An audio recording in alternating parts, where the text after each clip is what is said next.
Have you ever stood in a place so full of quiet wisdom that even the wind seemed to speak? Tonight, as you close your eyes, allow your breath to slow, and let your thoughts drift far from the noise of the present. We are traveling back over 2,000 years to a land where stone and sunlight shaped a way of life that still whispers through time. You are standing on a gentle hillside overlooking Athens, the heart of ancient Greece, a city that breathes with the rhythm of thought, art, and human curiosity. The air is soft and warm, touched by the faint scent of olive trees and wild thyme. Beneath your feet, the earth is pale and dry, scattered with marble dust that gleams under the moonlight. From the distance comes the low murmur of voices, the steady sound of sandals against stone, and the hum of a city preparing to greet the dawn. The Acropolis rises before you, its temples bathed in silver light, their columns reaching upward as if to touch the stars.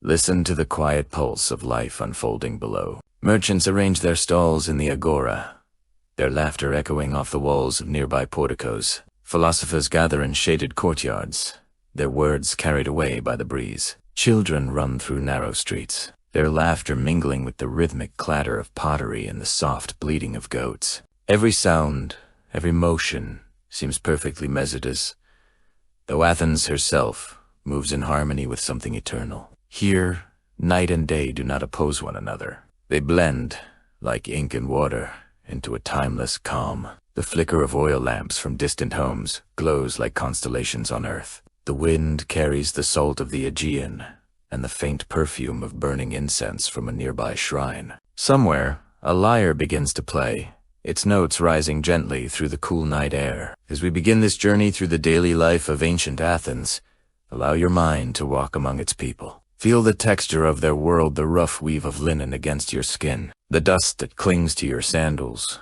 the warmth of the sun that lingers even after dusk. Let the voices of artisans, poets, and dreamers guide you through a city that once taught the world how to think, to question, and to see beauty in all things. If you'd like, share where in time or where in the world you are listening from, and I will carry your words into this voyage through memory. And if you wish to return again, follow this channel and I'll be here to welcome you back beneath the same ancient sky. Tonight, Athens sleeps, yet its spirit remains awake, a quiet flame that still burns in the heart of history.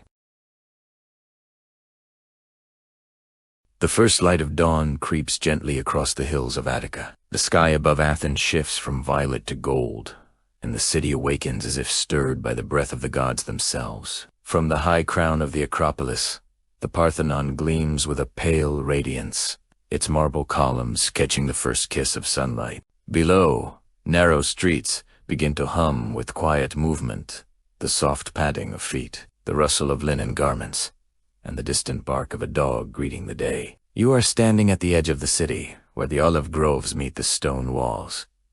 The air is cool and filled with the scent of earth, oil, and smoke rising from morning fires. Farmers lead their donkeys toward the market, baskets of figs and fresh bread swaying gently at their sides. Women draw water from wells, their voices blending into a rhythm of greetings and laughter. Somewhere nearby, a potter begins his work, the wheel turning with a steady hum as clay takes form under his hands. The light in Athens is unlike any other.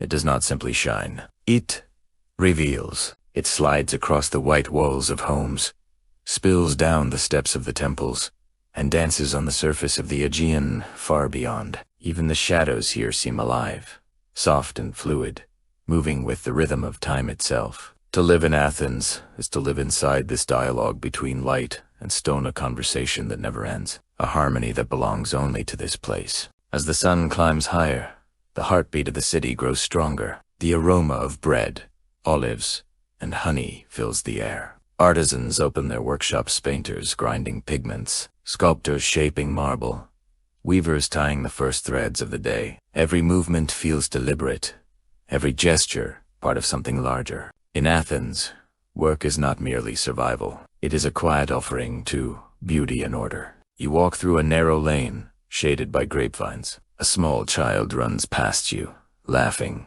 carrying a clay toy shaped like a horse. His mother calls after him from the doorway, her voice warm and unhurried.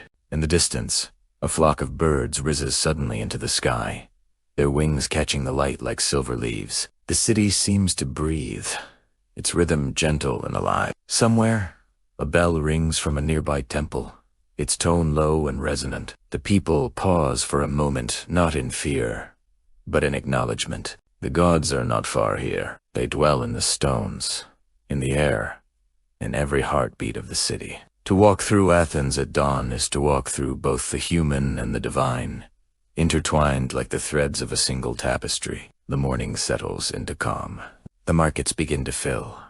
Voices rise in greeting, and the warmth of the day unfolds slowly over the marble and dust. In T's light, everything seems eternal: the walls, the hills, even the quiet faces of those who pass by. Athens lives, breath by breath, between the mortal and the timeless.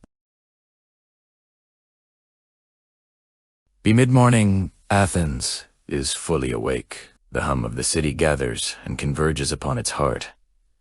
Agora, here, beneath the open sky, life unfolds in all its colors and sounds. The air is alive with the mingling of voices, the calls of merchants, and the rhythmic shuffle of sandals on the dusty ground. This is where the city thinks, trades, and breathes, where ideas are exchanged as easily as bread and oil. You step into the wide square, surrounded by colonnades and shaded porticos. The scent of fresh olives, figs, and roasted grain drifts through the air. Stalls of pottery gleam in the sunlight, rows of amphorae lined like soldiers awaiting inspection. Bajo fans the fire in his clay oven, the smoke curling upward into the clear blue sky. The sound of laughter echoes off the stone as children weave between the tables, chasing each other through the crowd. Everywhere, there is movement but not haste. The people of Athens move with purpose and grace, as if aware that each gesture contributes to the rhythm of something greater. A fisherman lays out his catch on a wooden board, the scales of the fish shimmering like fragments of the sea. Nearby, a sculptor pauses to watch, his eyes measuring light and form. Inspiration in Athens is not confined to studios or temples. It lives in the streets, in every act of creation and exchange. At one corner of the square, a small gathering forms around a familiar figure. His cloak is simple, his stance unassuming, yet his words draw quiet attention. Socrates, an old man with kind eyes and bare feet, asks questions that seem to turn the air itself into thought. His voice is calm but steady, his tone more curious than commanding. Around him, young men listen, their brows furrowed, their hearts stirred by ideas that reach beyond the world they know. As he speaks, the marketplace continues to flow around him, voices of merchants, laughter of women, the soft clink of coins passing from hand to hand. The sacred and the ordinary coexist effortlessly here. Philosophy is not a distant pursuit of scholars. It is part of the rhythm of daily life, spoken amid the hum of trade and the smell of figs and bread. You wander further through the Agora, passing the bronze statues that line its edges. Some honor heroes, others gods, yet even the statues seem alive under the Athenian light, their marble eyes softened by centuries of sun. A group of artisans sits beneath a plane tree, debating the price of stone, the quality of pigments, the beauty of symmetry. Their conversation drifts between craft and poetry, as natural as breathing. As midday approaches, the shadows shorten and the heat deepens. People rest in shaded porticos, sipping cool water from clay cups. A dog lies curled in the dust near a column's base, undisturbed by the swirl of voices around him. From somewhere across the square, a musician begins to play a reed flute. The melody floats through the air, gentle and plaintive, weaving between the noise of barter and debate until it becomes part of the city's living harmony. Standing there, you realize that the Agora is more than a marketplace. It is the heartbeat of Athens itself. Each voice, each gesture, is a note in a vast and ancient song. Here, democracy, art, philosophy, and daily life move together, inseparable, like waves upon the same shore. As the sun burns high above, the city glows with energy, not chaotic, but beautifully alive, as though every soul within it knows that simply being here, in T's place, is to take part in history. As the sun leans toward its highest point, The streets of Athens shimmer in the heat. The hum of the Agora softens as people retreat into the cool shadows of their homes. Here, behind modest walls of sun-baked clay and whitewashed stone, another rhythm of life unfolds. Quiet, unhurried, and deeply human. You step through a narrow doorway into a courtyard dappled with sunlight. A vine climbs the wall, its leaves rustling gently in the warm breeze. The air is thick with the scent of olive oil, baked bread, and herbs, hung to dry in bundles above a shaded bench. At the center of the courtyard stands a simple altar, a small flame flickering in honor of Hestia, guardian of the hearth. Every home in Athens carries such a flame, for the house is more than shelter. It is a sacred space, a heartbeat of the family in the city beyond its walls. The rooms are small, arranged around the open air. Light filters through wooden shutters, painting shifting patterns on the floor. A woman grinds grain on a stone, her movements steady and graceful.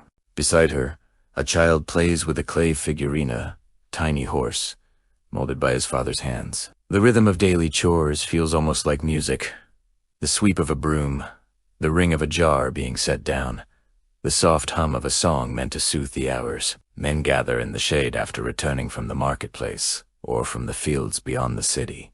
They speak in calm tones about crops, politics, and neighbors. The women's laughter rises from the kitchen, mingling with the crackle of firewood and the gentle clatter of pottery. Outside, a rooster calls from a nearby roof, and the faint echo of a lyre drifts from the street. Life in these homes is simple, yet filled with grace. Wales of clay, floors of packed earth, roofs of timber and tile-each element, born from the land itself. The Athenians live close to nature, their days guided by sunlight and seasons rather than clocks. In the afternoon heat, even time seems to slow, settling into a stillness that invites reflection. On the rooftop terrace, you find an old man sitting beneath a linen canopy. His gaze stretches toward the sea, where the horizon shimmers like molten silver. He holds a cup of wine and speaks softly to a boy beside him, telling stories of gods and heroes, of storms and victories, of how wisdom comes not from knowing everything, but from wondering about everything. The boy listens, eyes wide, as the cicadas sing from the trees below. As the day passes, shadows lengthen along the walls, and the color of the light shifts from gold to amber. Families gather for the evening meal, a simple spread of bread, olives, cheese, and wine. Conversation flows idly. Stories are told, questions asked, the smallest details a shared loaf, a glance. A laugh bind them together more strongly than any grand event could. When dusk falls, the flame in the courtyard is fed once more, its glow reflected on the white walls. The sounds of the city fade to a murmur. Somewhere beyond the rooftops, the Parthenon catches the last light of the sun, standing watch over the lives it shelters. Inside, the family drifts toward rest, the night air cooled against their skin. In these homes of clay and light, peace is not something sought. It simply exists, woven into the rhythm of being alive in Athens. You walk slowly along the backstage corridor of the Theater of Dionysus, your fingers brushing against the rough wooden shelves where the masks are stored. They hang in rows, suspended by leather cords, each one facing outward as though still waiting for its moment to return to the stage. Some are carved from lightweight cedar, others from layers of linen, stiffened with glue and gesso. Their surfaces painted with earth, pigments ochre for sorrow, deep red for rage, white for terror or revelation. None of them blink. None of them smile in the way a living face would. And yet, in the right light, under the gaze of thousands, each one seems to breathe. The mask is not a disguise here, it is an unveiling. When an actor slips one over his head, he does not hide himself.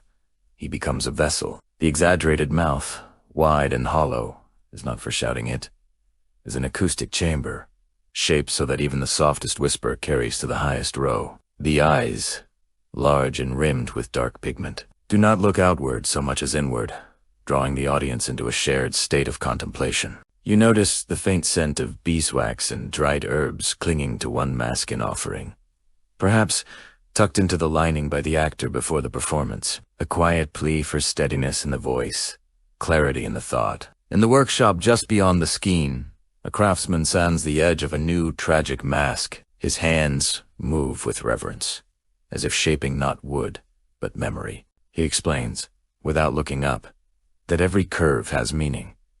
The tilt of the brow speaks of fate, accepted or resisted. The tension at the corners of the mouth holds a difference between despair and defiance. The hollows beneath the eyes are deepened not for drama, but for truth to make visible the weight that words alone cannot carry. A single mask might be worn by 3 different actors over the course of a trilogy, each man bringing his own breath, his own tremor, his own grief to the same face. And yet the audience does not see 3 men, they see one soul unfolding across time, aging with every scene, deepening with every choice. You pause before a small shelf, where the satyr masks rest half human, half beast, ears pointed, mouths twisted into grins that hover between mischief and melancholy. These were worn not in the morning tragedies, but in the afternoon comedies, when the mood of the city needed release. A satyr mask is lighter, almost playful in the hand, yet still potent. Its laughter is never frivolous. It is the laughter of those who have stared into the abyss and chosen,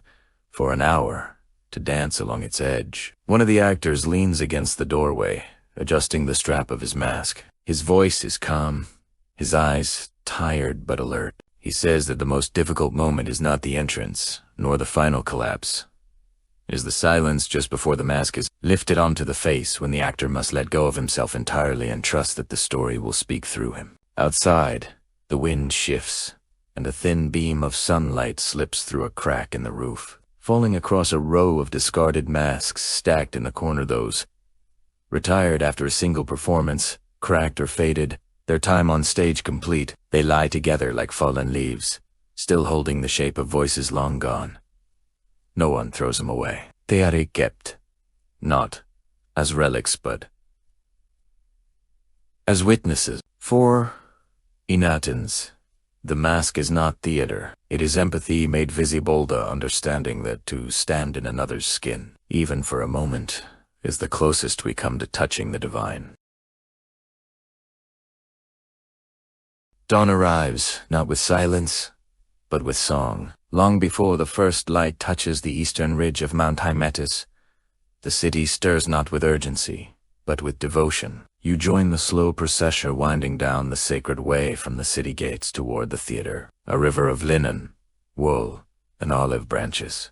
Children carry small baskets of figs and barley cakes. Women wear wreaths of ivy and myrtle, their hair loosely bound, their sandals brushing the dust of the road. Men walk barefoot, their feet already stained with the earth of ritual. At the center of the procession, priests carry the ancient wooden statue of Dionysus Eleuthereus, dark with ari, and polished by centuries of hands, its features softened into something both regal and tender, like a memory passed down through generations. The air carries the scent of roasting meat and burning myrrh. As you near the theater, the tempo of the crowd ship-steps slow. Voices lower, not out of fear, but in recognition of sacred ground. The orchestra, still shadowed in the morning chill, holds the remnants of last night's fire. A circle of blackened stones, ash still warm at the center, where the bull was sacrificed at midnight. Its horns, now cleaned and gilded, rest on the altar offered not to appease the gods, but to acknowledge that life feeds life, and that every story told here rises from that truth. By mid-morning, the theater is nearly full. Not just citizens, foreigners from Corinth, Rhodes, even distant Sicily sit among the rows, welcomed not as guests, but as participants. There are no tickets, no assigned seats. You find space where you can, folding your cloak beneath you, settling into the curve of the stone. A woman beside you offers a piece of honey cake. You accept it, your fingers brushing hers in quiet thanks. The sense of community is palpable, not enforced, but chosen, renewed each year with every shared breath, every held silence. The first play begins not with dialogue, but with the entrance of the chorus. They descend the parodos, in perfect unison, their sandals striking the stone in rhythmic time, their robes dyed deep crimson, their movements slow and deliberate, like waves approaching shore. Their song is not melody, Alone it is history, prayer, and warning woven together. They tell of a king who angered the gods, of a city that forgot its roots, of a woman who chose loyalty over law. Their voices rise and fall like the tide, and as they move across the orchestra, you feel the story not in your ears, but in your chest. Between tragedies, the mood shifts subtly. Vendors pass through the aisles with clay cups of watered wine and almonds roasted in sea salt. An old man leans over to his grandson and points to the stage, whispering the name of a character like a family story. A breeze rises from the sea, cooling the backs of necks, lifting the edges of cloaks. No one rooses and no one leaves. The day belongs to the theater not as entertainment, but as a civic duty, a collective act of remembrance. By late afternoon, when the final chorus departs, and the sun slants low behind the Acropolis, the stone seats are warm beneath you. Your throat is dry, your eyes heavy not from boredom, but from the depth of what you have witnessed. You stand slowly, legs stiff, heart full. The city does not applaud wildly. Instead, a long, soft hum rises from the crowd, a sound like wind through Pinesby, for it fades into silence, and in that silence, you understand. This was never about spectacle. It was about showing up, together, and letting the old stories remind you who you are. You find them not in marble halls or lofty academies, but where creation lives in the margins of the day. Aeschylus sits in a shaded courtyard near the Karamakos, his fingers tracing the groove of a wax tablet, his brow furrowed not in anger, but in concentration. A thin scar runs along his temple, a remnant of Marathon, and when he speaks, his voice carries the rhythm of men marching in step measured, resolute, unyielding. He does not write to be admired. He writes because the weight of what he has seen, the clash of spears, the cries of the dying, the silence that follows will not let him rest. His tragedies are not stories of individuals, but of families, of cities, of generations bound by choices made long before they were born. He believes justice is not swift, but slow like stone eroding under rain end, that even the gods must answer to a higher order. Just beyond the olive grove, Sophocles walks slowly along a dirt path, a young scribe trailing behind him with a roll of papyrus. The older man carries no tablet, no notes. His lines live in his body, in the cadence of his breath. He pauses often, not to think, but to listen, to the cry of a distant bird, to the rustle of leaves, to the pause between words in a passing conversation. His genius lies not in grand declarations, but in intimacy, in the way a queen folds her hands before speaking, in the tremor of a daughter's voice when she begs for her brother's burial. He is the first to introduce the third actor, not to multiply conflict, but to deepen it, to allow for silence between voices, for hesitation, for the unspoken. He writes of human beings who stand at the edge of understanding, reaching not for answers, but for the courage to live with questions. And then there is Euripides, the quietest of the three, who writes late at night by the light of a single oil lamp in a small house near the harbor. His walls are lined with scrolls not only of poetry, but of philosophy, medicine, even the speeches of politicians. He listens closely to women, to slaves, to those whose voices rarely rise on the public stage, and he gives them language raw, unpolished, startlingly true. Where Aeschylus sees fate as a chain, and Sophocles sees it as a path, Euripides wonders if it is a story we tell ourselves to make suffering bearable. His characters do not accept their destinies. They argue with them, weep before them, sometimes defy them even, when they know they will lose. You sit with each of them, not as icons, but as men who carried their own doubts into the theater. Aeschylus, before the premiere of the Orestia, stands alone in the orchestra at dawn, whispering the final lines to the stones, testing their weight in his mouth. Sophocles, now old and nearly blind, attends a performance of his own play, his head tilted toward the stage, his hands resting gently on his knees, tears tracing slow paths down his cheeks, not because he remembers every word, but because he recognizes the truth in the actor's voice. Euripides, exiled later in life to Macedonia, continues to write, sending his plays back to Athens in carefully sealed cases, knowing they will be performed not as comfort, but as provocation. They are not rivals, though history will paint them so. They are 3 points on the same compass, each drawing the city closer to its own soul. When their voices rise from the stage, it is not a competition of style, but a dialogue. Across time, Aeschylus asks, what must be done? Sophocles asks, how shall we bear it?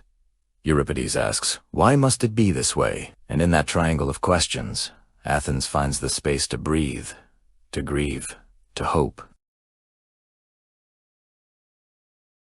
The air changes in the afternoon. After the gravity of the morning tragedies, the fallen kings, the broken oaths, the wailing choruses, the sun warms the stone. The crowd shifts in their seats, and a new energy rises, light and restless, like steam after rain. This is the hour of comedy. Not the polished wit of later ages, but something raw, earthier, a laughter that comes not from ease, but from recognition. You feel it in your shoulders first, a loosening, a release, as if the city itself is exhaling. The chorus enters not as grieving elders, but as birds, as wasps, as old men dressed as women. Their movements exaggerated, their songs full of nonsense, syllables, and sudden shifts in rhythm. They wear padded costumes, their bellies round, their buttocks exaggerated, their masks grinning with teeth bared not in Manassa but in delight. The playwright Aristophanes watches from the edge of the skein,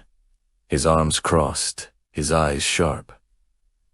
He is not a jester, he is a surgeon, and his scalpel is satire. His plays are not diversions.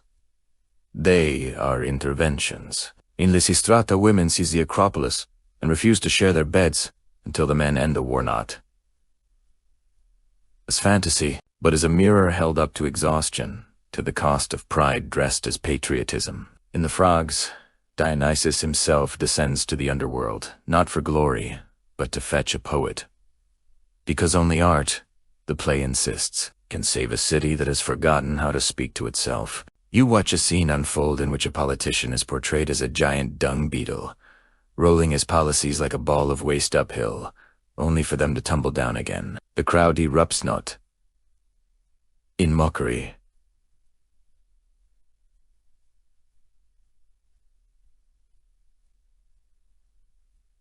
but in relief. For a moment, power is not untouchable. The generals, the orators, the men who command armies and shape laws, they are here. On stage, sweating under wool costumes, tripping over their own sandals, humbled by rhyme and rhythm. No one is spared, not the gods, not the heroes, not even the audience.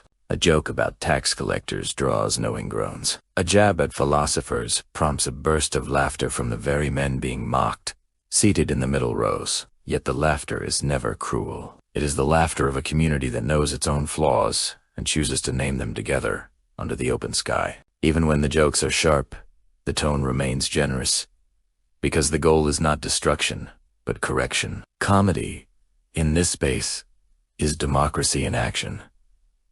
The right to question, to doubt, to point and say this does not make sense, and to do so, not in secret, but in full view of the city, with music and dance and the blessing of Dionysus himself. As the final chorus exits, dancing a wild, stumbling cortex, their feet kicking up dust, their voices rising in a song that blends nonsense and wisdom, you realize something profound. Tragedy teaches you how to suffer. Comedy teaches you how to live anyway. And on this day, in this theater, Athens does both, first with tears, then with laughter. Each one an act of faith in the possibility of tomorrow. The years pass, and the light on the theater changes. It is no longer the golden certainty of the age of Pericles, but something cooler, more fragmented, like sunlight filtering through storm clouds. The Peloponnesian War grinds on, season after season, and the city that once sang in unison now whispers in corners. You notice it first in the faces of the audience. Fewer children, more men with bandaged arms, more women whose eyes hold a quiet vigilance. The offerings at the altar of Dionysus are smaller now, barley instead of grain, water instead of wine. The plays, to grow quieter. The grand choruses shrink, the language tightens, stripped of ornament. closer to speech than song. Euripides' later works feel like conversations overheard at midnight. The Trojan Women, performed in 415 BCE. Not as spectacle, but as grief made audible. There is no battle on stage, only the aftermath. Women seated on the ruins of their city, waiting to be led away as slaves. Hecuba does not rage at the gods. She holds her grandson's body and asks, simply, "Where do I put my hands now?" The audience does not weep openly, but you hear the rasp of breath held too long, the soft click of a throat swallowing sorrow. Socrates, now older, still walks the Agora, but fewer young men follow him. When he speaks of virtue, some listen with hope, others with suspicion. The city is no longer sure what truth sounds like. In 404 BCE, Athens surrenders. The long walls are torn down, stone by stone, their rubble scattered like broken teeth across the plain. For the first time in living memory, the sea is no longer visible from the city, and in that absence, the theater feels different, not empty, but waiting. You visit the Skene one evening after a rehearsal. The actors sit in silence, their masks laid face down on the wooden benches. No one speaks of exile or execution, but the names hang in the air: Alcibiades, Theramenes, and soon, Socrates himself. One young actor, barely 20, traces the crack in his tragic mask with his thumb. He says softly that his father fell at Arginusi, and his brother at Aeschylus, and that when he speaks the lines of a king choosing death over dishonor, he does not imagine royalty, he imagines men who had no choice at all. Yet the theater does not close. Even in defeat, the plays continue not as celebration, but as preservation.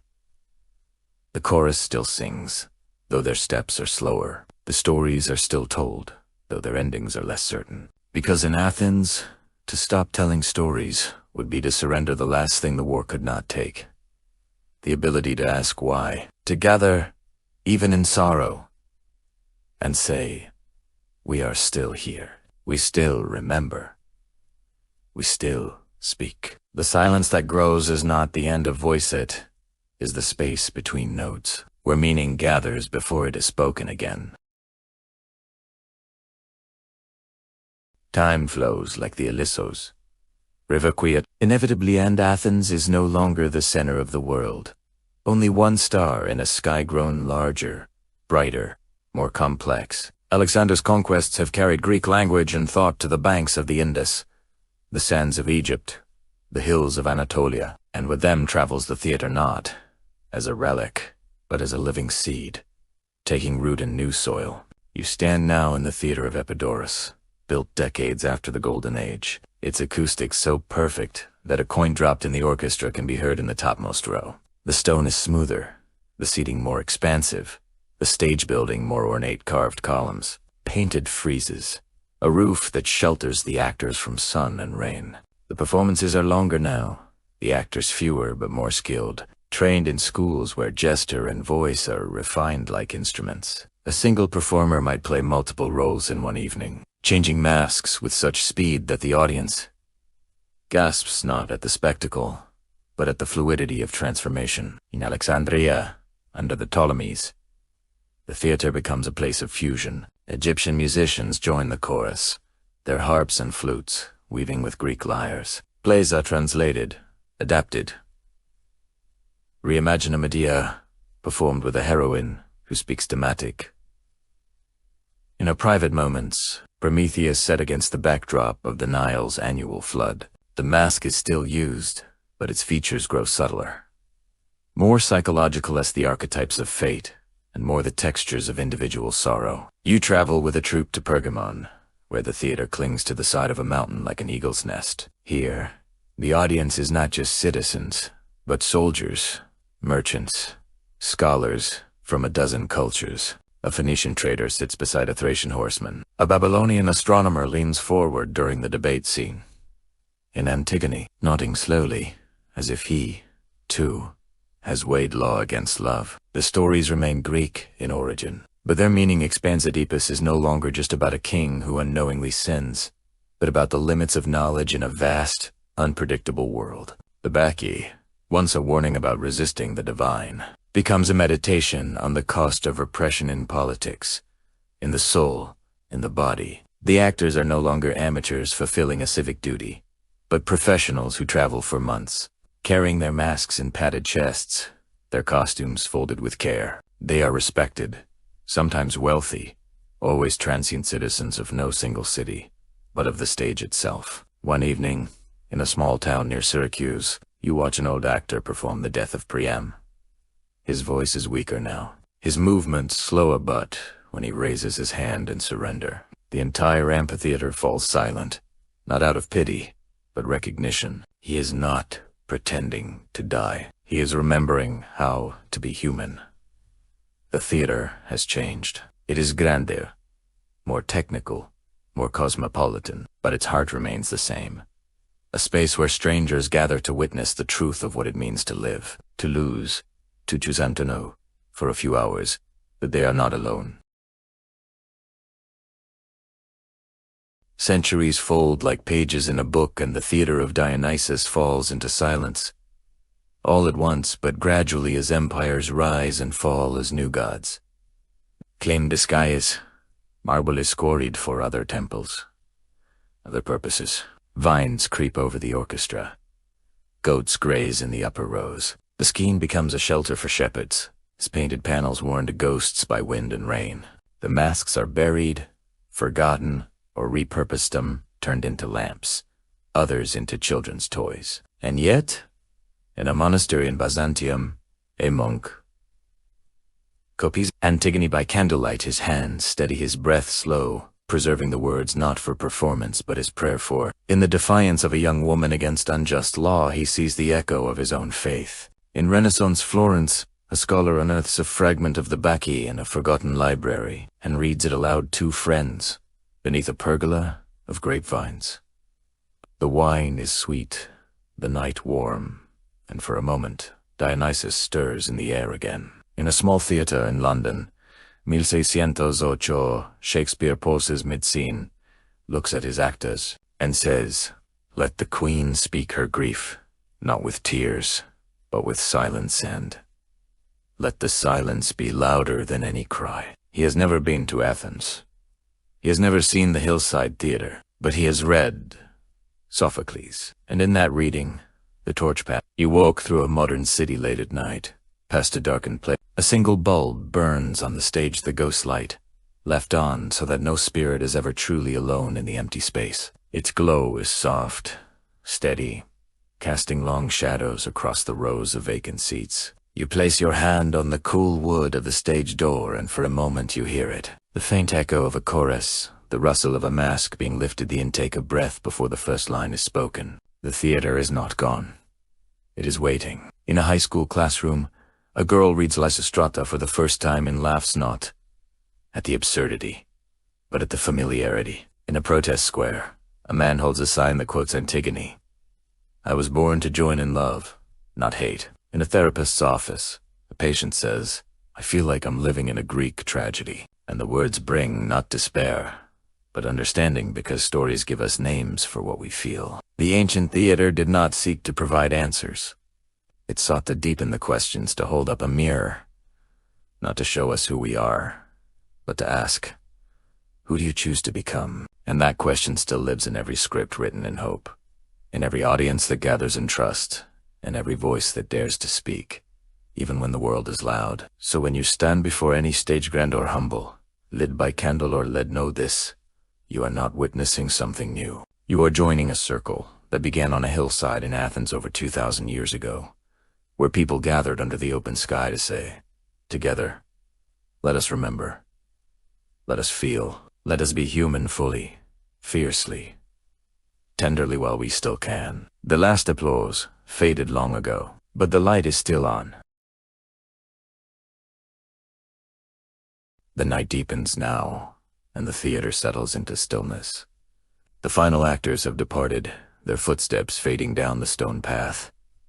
The masks have been returned to their shelves. The altar flame burns low, its smoke curling upward like a whispered prayer. You remain for a while longer, seated in the middle rows, your hands resting on your knees, your breath slow and even. Above you, the sky has changed. The bright stars of early evening have given way to the deeper constellations: the swan, the lyre, the faint band of the Milky Way stretching like a river of silver dust across the heavens. Somewhere in that light, the voices of the chorus still travel not as sound, but as resonance, as memory, as invitation. You think of all who have sat here before you.